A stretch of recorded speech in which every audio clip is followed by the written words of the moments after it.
Ciao, hallo, hoi, hello, saluton! Ich bin Darlegino. Und bevor ihr das Video schaut, wären wir extrem froh, ihr würdet uns abonnieren. Wenn ihr schon dabei seid, klickt doch gerade auf «Gefällt mir». Ich wünsche euch jetzt viel Spaß beim Video. Tschüss! Geschichte von der Piratin Venezia von Linda Weidmann. Kapitel 9. Und das letzte Mal bei Piratin Venezia. Columbina, ich will nicht ertrinken. Ich bin noch viel zu jung und zu hungrig zum Sterben. Ich muss den Captain davon überzeugen, dass er dich noch braucht. Wer will denn noch etwas zu so später Stunde? Meine Herren, wissen Sie eigentlich, wie spät das es ist? Es tut uns leid. Es ist dringend. Das muss aber sehr dringend sein, wenn Sie persönlich kommen. Meister! Diego stand plötzlich hinter Raffaele. Ach, mach nicht so einen Lärm, Raffaele. Lass ich rein. Was ist los? Falls wegen der Columbina fragst. Du hast jetzt schon 10-mal von oben bis unten mein Haus durchsuchen lassen. Auch wenn's noch so schön wär, sie ist nicht bei mir. Ganz ruhig, mein alter Feind. Wir glauben, wir wissen, wo die Columbina ist Und jetzt willst du sicher meine Hilfe, oder? Akut Tegigisti kaputt. Genau, das Ganze ist etwas kompliziert. Stopp! Ich habe Pantalone meine Hilfe vorher angeboten gehabt. Und dort hat er sie nicht wollen. Und jetzt ist der Zug abgefahren.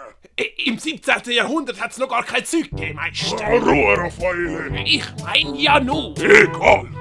Ich bleibe bei meinem Nein. Aber Signore O'Sullivan ist der Übeltäter. O'Sullivan? Sag das doch grad. Der Feind von meinem Feind ist mein Freund. Los, komm ins Wohnzimmer. Raffaele, hol den Barolo aus dem Keller, aber Dani, kannst ja den Lift nehmen. So toll. Moment mal. Hey, aber im 17. Jahrhundert hat es auch noch keinen Lift gegeben. Stimmt nicht ganz. Konrad Kieseer hat 1405 in seinen Büchern einen Aufzugsentwurf gezeichnet und den ältesten Personalaufzug in Mitteleuropa ließ Maria Theresa 1766 in der Kapuzinergruft einbauen. Ich muss allerdings zugeben, dass dies 100 Jahre nach unserer Zeit ablief. Haben Sie das in der Wikipedia-Klasse? Red kein Unsinn, Raffaele. Das steht alles im venezianischen biografischen Lexikon. Aber dies ändert nichts an der Tatsache, dass du trotz allem zum Keller die Treppe hinunternehmen musst. Wir kehren zu Columbina zurück. Diese stieg gerade die Treppe zum Oberhauptdeck nach oben.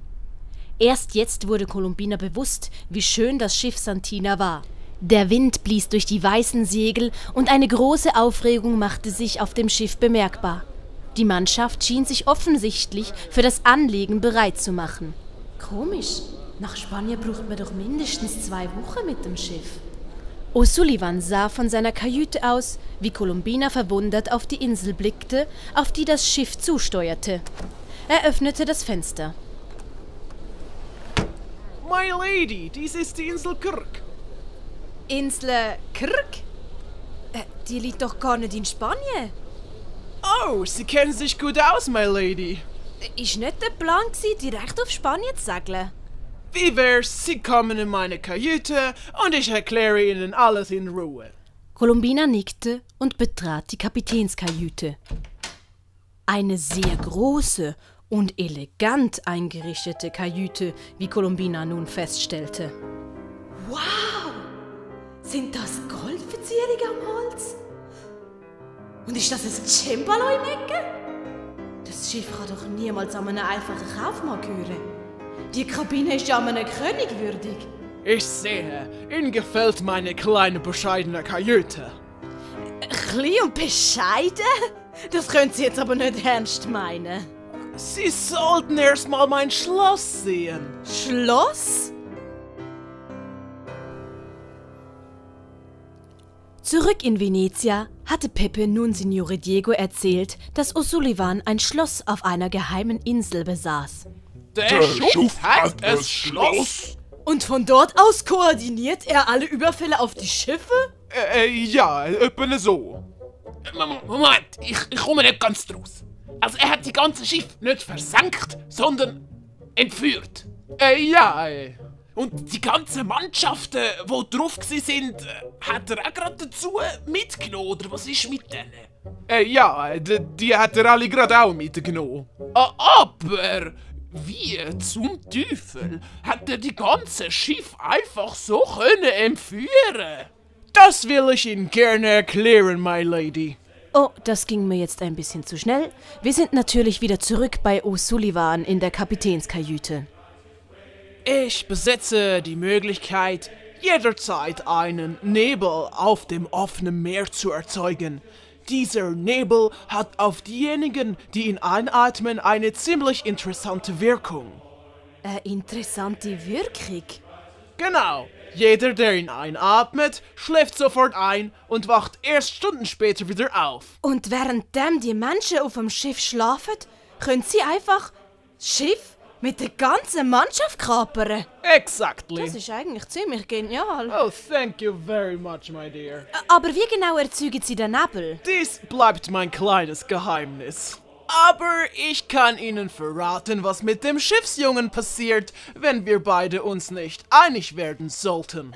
Mir wär's lieber, wir würden das einfach... Colombina näherte sich O'Sullivan und blickte ihm tief in die Augen. grad einig werden.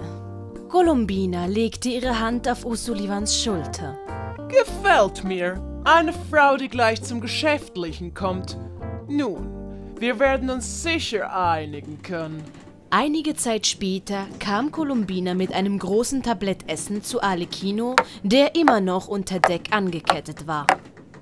Colombina, ist alles gut gegangen? Und du hast Essen dabei? Alles gut, Arlecchino. Jetzt iss mal etwas. Auf dem Tablett war tatsächlich ein gebratenes Hühnchen mit Reis und einem Krug Wasser. Wow! Arlecchino lief das Wasser im Mund zusammen. Er riss seinen Mund weit auf und wollte schon in das Hühnchen beißen, doch da zog Colombina den Teller wieder weg. Arlecchino, was machst du da? Wie soll ich denn sonst essen ohne Hand? Ich füttere dich, Danks. Colombina schnitt Arlecchino das Fleisch zu und begann ihn mit der Gabel zu füttern. Du Colombina, was hast du genau machen? Arlecchino, mit vollem Mund redet man nicht. Jetzt sag schon. Ich muss dem Pantalone erzählen, dass sie die Ladung nach Spanien gebracht haben, dass du auf tragische Weise vertrunken bist und ich muss beim Pantalone kündigen. Ist das alles? Nein, ich muss in der Kajüte vom Captain schlafen. Nein, Arlecchino, zum Glück nicht im gleichen Bett. Sonst hätte ich den Stockfisch verprügelt. Wenn ich nicht mache, was er sagt, schmeißen sie dich in die Haifischlagune, wo es bei der Insel Kirk hat. Haifischlagune? Nein. Oi. Und muss ich jetzt die ganze Zeit da unten bleiben? Da kam Silva nach unten. Nein, du bleibst bei mir. Der Kapitän möchte, dass du immer bei mir bist. Silva hielt eine längere Kette in der Hand, die wie eine Hundeleine aussah, nur dass diese eben aus Stahl war. Sei ein braver Junge und ich ziehe dafür nicht so fest. Was? Ich bin doch kein Hund. Willst du denn nicht raus? Ja, doch, aber... Ja, willst du raus, mein Feiner? Colombina! Ja, Arlecchino, wenn du raus willst, musst du glaub an die Leine. Also gut. So ist's brav. Wir gehen schön Gassi. Ende von Kapitel 9.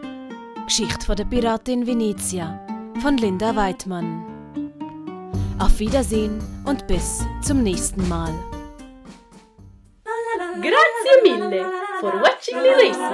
Please subscribe.